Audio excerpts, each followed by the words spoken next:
For this piece, I want to bring in a polyplane from the gizmo. Slide the cones all the way over to get 100 by 100. Turn off dynamic and split mask points.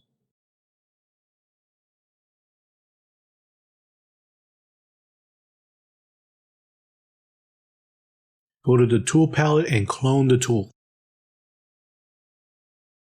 Zoom in until it takes up the entire screen and subdivide until you're somewhere in the millions. Let's delete the lower subdivisions and turn on symmetry in the y-axis with radial symmetry set to 4. Grab the Mask Circle Center brush and make 2 mask circles.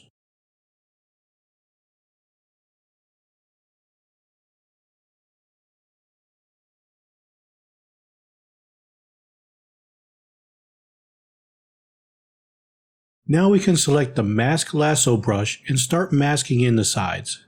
Of course, if it's easier, you can always mask the entire shape with the mask pen.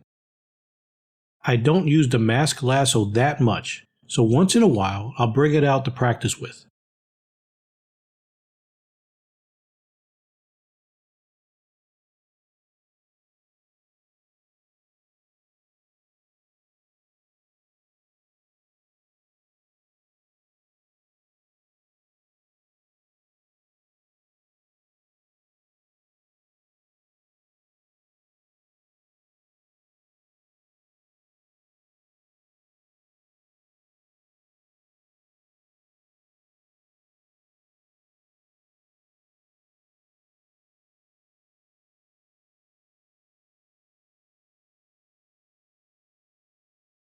Ctrl and Alt tap on the plane to sharpen the mask.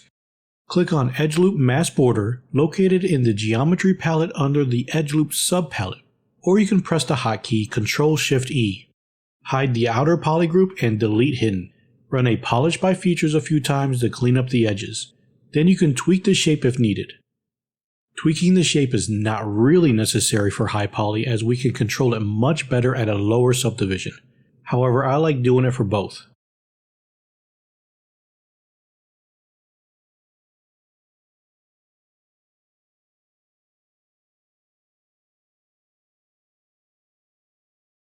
Delete by symmetry for both the X and Z.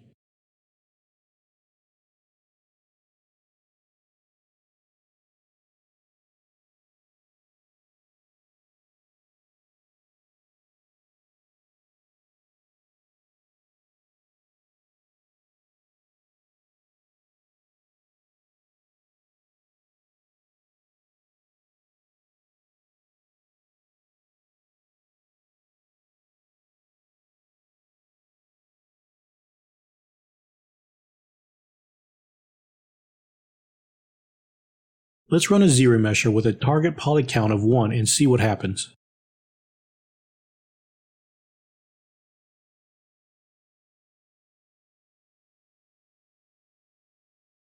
Mask out the borders we need to weld back together and tap the Polish by Feature slider a few times.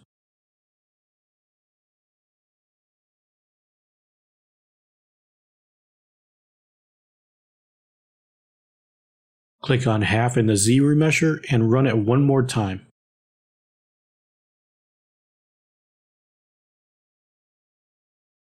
Let's mirror and weld in the X and Z axis. So at this stage, I'm not too concerned about the poly count since we have more Z-remeshing to do after the booleans. I am more focused on the silhouette.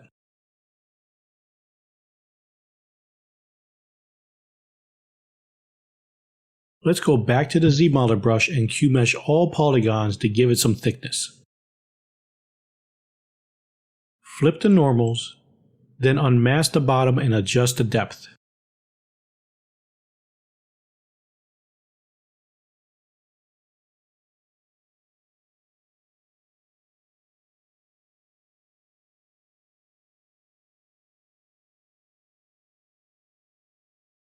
Clip the top and the bottom with radial symmetry turned on.